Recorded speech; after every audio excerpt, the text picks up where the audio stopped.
नमस्कार दोस्तों, स्वागत है आप सभी का हमारे इस नए एपिसोड में, जहाँ पे हम सचदेवा न्यू पीटी कॉलेज की सक्सेस स्टोरीज और वहाँ के जो भी सीक्रेट है वो जानते रहते हैं चिरंजीव जैन सर से। आज हम लोग जानने वाले हैं कि कैसे आप जेडब्ल्यू और नीट के प्रिपरेशन के वक्त लास्ट मिनट प्रिपरेशन कैसे कर सकते हैं। कल आपके एग्जाम है तो आप लास्ट मिनट में सब कुछ रिवाइज कैसे कर सकते हैं, खुद को प्रिपेयर कैसे बना सकते हैं। तो चिरंजीव सर जी, स्वागत है आपका।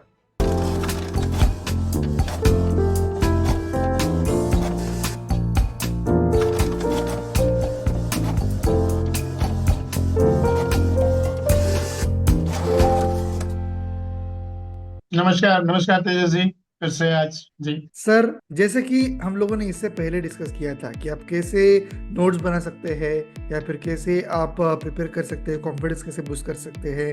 अब ये जो टॉपिक है ये भी बहुत ज़्यादा इम्पोर्टेंट, क्योंकि काफ़ी सारे बच्चे एग्ज़ाम सेंटर पे जाते हैं या फिर एग्ज़ाम से एक दिन पहले भी एक टेक्निक होती है सारा आपका जो पूरे साल का स्टडी है उसको रिवाइज करने की। उसे हम लोग बोलते हैं लास्ट मिनट प्रिपरेशन। वो भी बहुत मायने रखता है, क्योंकि एग्जाम्स में जाने से पहले आपको आपकी सारी जो स्टडी है उसको एक पुनरुज्जीवन उसका करना पड़ता है, उसको रिवाइवल देना पड़ता है। तो उसके लिए क्या स्ट्रेटेजी आप सचदेवा न्यू पीटी कॉलेज के स्टूडेंट्स को बताते हैं, प्लीज शेयर कीजिए। देखिए, सबसे इम्पोर्टेंट होता है last hour preparation, last minute preparation, last day preparation. हम लोग पूरे समय साल भर से किसी चीज को तैयार करते हैं, पूरी प्रिपरेशन करते हैं, लेकिन होता क्या है कि लास्ट आवर में जो प्रेशर बनता है, तो हमारे पास कुछ कंज्यूमेबल्स ऐसे होने चाहिए जो लास्ट आवर के लिए हम उसको कंज्यूम करें। क्योंकि हम ऐसा भी नहीं कर सकते हम फ्री कर दें, हम बोले आज कुछ नहीं पढ़ेंगे।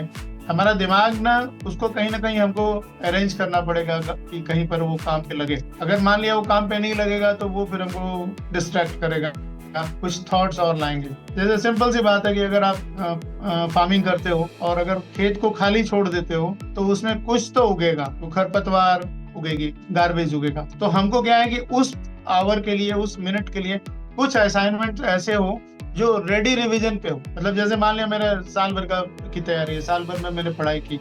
अब साल भर के बाद जो हमने जिस्ट बनाया तो हम बहुत सी तरीके से पढ़ते हैं। जैसे फ्लैश कार्ड से पढ़ते हैं हम लोग, डायग्राम से पढ़ते हैं हम लोग, अलग अलग तरीके से पढ़ते हैं। तो कुछ पीस ऑफ पेपर्स हम ऐसे रखें जिसमें सिर्फ हेडिंग हो उन चीज की जो डिटेल में मेरे पास किताबों में, और उस हेडिंग को इतना प्रोमिनेंटली उसको डिस्क्राइब हो कि हम उस हेडिंग से वो पूरी की पूरी चीजें याद कर सकें। तो सबसे इम्पोर्टेंट है लास्ट मिनट प्रिपरेशन में खुद को प्रिपेयर करना एग्जाम के लिए। मान लिया कल एग्जाम है, लास्ट डे जो लास्ट डे होता है प्रिपरेशन का, उस पर आता हूँ मैं। एग्जाम है मेरा, तो सबसे पहला काम हम रात को टाइम से सोने के लिए चले जाए। ये बहुत गलती करते हैं लोग कि लास्ट आवर तक स्टडी में लगे रहते हैं, और उससे बड़ा ब्लंडर क्या होता है कि नई नई चीजें पढ़ते हैं लास्ट आवर में। तो सिंपली है, जो हमने पढ़ा है पढ़ लिया। अब एग्जाम के एक दिन पहले हमको रिलैक्स मोड पे रहना चाहिए कि हम जो थोड़ी बहुत चीजें दिमाग को एंगेज करने के लिए, थोड़ी बहुत जो पीस ऑफ पेपर्स हैं, फ्लैश कार्ड्स है,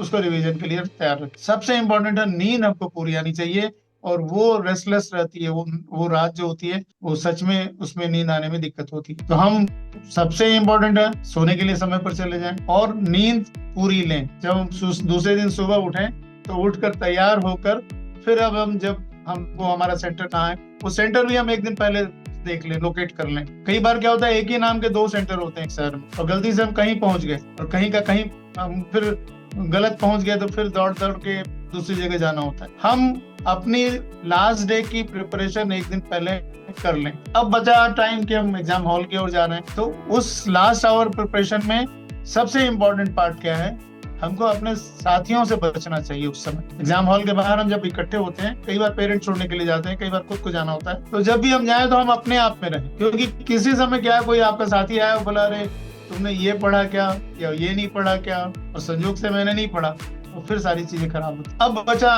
एग्जामिनेशन हॉल में हम एंटर किए। एग्जामिनेशन हॉल में एंटर करने के बाद सबसे पहला हम पीसफुली कामली, बिना इधर उधर स्ट्रे हुए, सीधे अपना रोल नंबर, अपना रूम नंबर देखें, रूम नंबर में जाएं और बैठें। जो हमको सीट अलॉट है वहां बैठें, उसको चेक कर लें हम टेबल सब ठीक है कि नहीं। और उसके बाद क्वेश्चन पेपर मिलने के पहले 11 बार डीप ब्रीदिंग करें।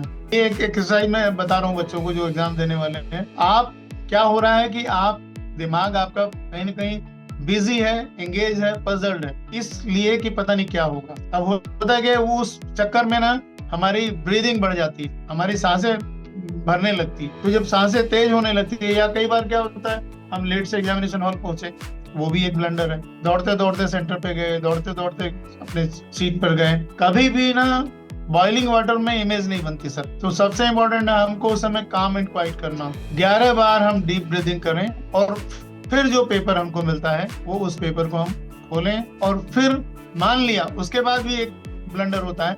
कई बार क्या होता है जो सेट हमको मिला उसके शुरू के 5 क्वेश्चंस शायद मेरे को नहीं आते या टफ है, हमको बिल्कुल घबराना नहीं है, हम अगला पेज खोलें, आगे बढ़ें। एक बार सरसरी तौर पे पूरे पेजेस को खोल के एक अपनी प्लानिंग कर लें और उस प्लानिंग के अकॉर्डिंगली हम अपनी स्ट्रेटेजी बनाएं। ये हमको लगता है करना चाहिए जी। Amazing amazing. तो सर आपने जैसे बताया कि लास्ट मिनट प्रिपरेशन का तो आपने एकदम स्टेप बाय स्टेप अप्रोच बताया है। अब यहाँ पे आप कोई एग्जांपल शेयर कर सकते हैं जिस बच्चे ने लास्ट मिनट प्रिपरेशन में आपकी दिए गए स्ट्रैटेजी सारी यूज़ की, या फिर आपका जो कॉलेज है सचदेवा न्यू पीटी कॉलेज, वहाँ के स्टूडेंट को तो उसके लिए सेपरेट एक ट्रेनिंग देते ही होंगे।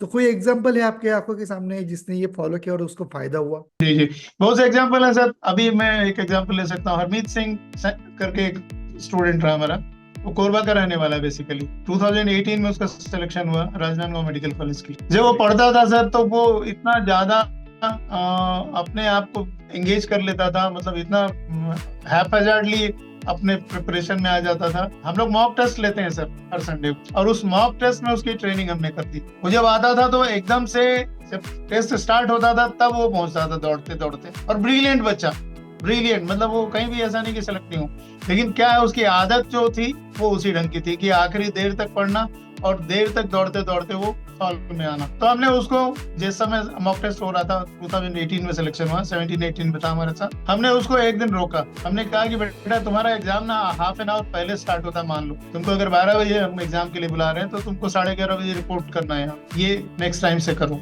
नहीं तो फिर हम एंटर नहीं करने देंगे। नेक्स्ट टाइम जो 11:30 बजे जैसे ही आना शुरू किया, अब वो विद इन टाइम आना स्टार्ट हो गया। और फिर जो हमने टेक्निक बताई कि भाई उसके बाद आप क्वेश्चन पेपर देखो, डीप ब्रीदिंग लो, और फिर अपनी जितनी जीवन में जो अच्छी अच्छी चीजें हैं उनको सोचो आप। क्योंकि क्या होता है इसी दिमाग को 3 घंटे में 180 क्वेश्चन बनाने, और इसी दिमाग को आप पजल कर दो, मिसगाइड कर दो, या कोई कहीं और ले जाओ, तो कैसे आंसर मिलेगा सर। और हुआ ये कि उसके बाद उसने 11:30 बजे 1-2 बार तो उसको बुलाया हमने, लेकिन फिर वो टाइमली हो गया तो फिर उसका टाइम 12 बजे, लेकिन फिर भी वो 11:30 बजे ही आता था। मजे की बात, उसने उसको फॉलो किया और आज वो सक्सेसफुल मेडिकल कॉलेज में उसने पूरा करके आज वो डॉक्टर बन गया है, अब प्री पीजी की तैयारी में लगा है। और वो इस बात को हमेशा याद करता है कि सर आपने मुझे पनिश किया था हाफ एन आवर के लिए, वो हाफ एन आवर मेरी जिंदगी बदल दी। अब लाइफ में मैं कहीं भी ना हाफ एन आवर पहले ही जाता हूँ, अभी उसका रूटीन सेट हो गया। अमेजिंग सर, हर बार आपके ये जो सक्सेसफुल स्टूडेंट्स की स्टोरीज होती है उसकी वजह से हमें बहुत इंस्पिरेशन मिलता है। तो दोस्तों आज हम लोगों ने सीखा कि कैसे हम लोग जेईई और नीट के एग्ज़ाम के पहले 1 मिनट प्रिपरेशन कर सकते हैं और अपने सक्सेस की पॉसिबिलिटी और भी बढ़ा सकते हैं। चिरंजीव जैन सर, आपसे हमेशा कुछ ना कुछ सीखने के लिए मिलता है। आज भी बहुत कुछ हम लोगों ने सीखा, और आज की ये जो टिप्स है इसके लिए बहुत बहुत धन्यवाद। बहुत सारे स्टूडेंट्स को फ्यूचर में काम आते रहने वाली है। फ्यूचर में हम लोग और टॉपिक्स के ऊपर डिस्कस करेंगे। धन्यवाद। Thank you Tejas.